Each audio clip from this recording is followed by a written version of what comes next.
อย่าลืมเด้ออย่าลืมนับนำเด้อมีหมดหอดซิปเด้อนับหอดซิปไปเลยแต่ก็นับหนึ่งสองสามแต่สองแค่นี้ไป1 2 3อย่างมา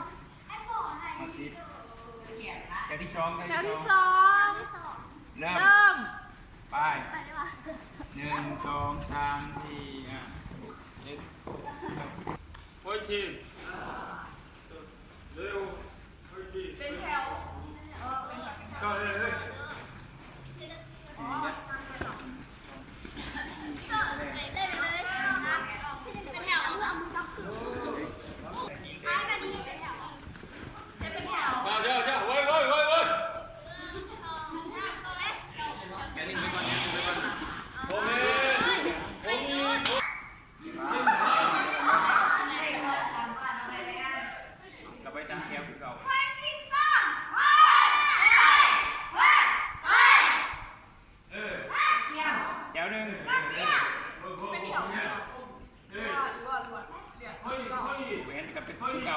มีแต่ห้องเชื่อไว้ทิ้งซะ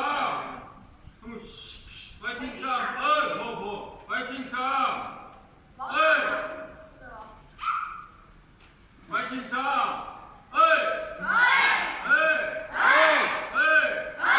เข้าใจบ่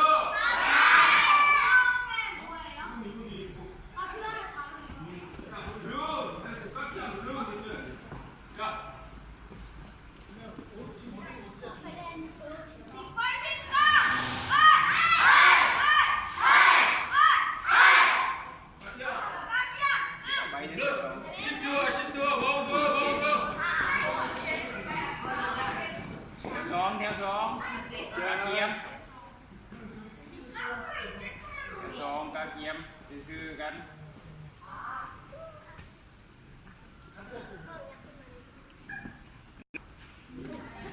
ขอชิปตามมา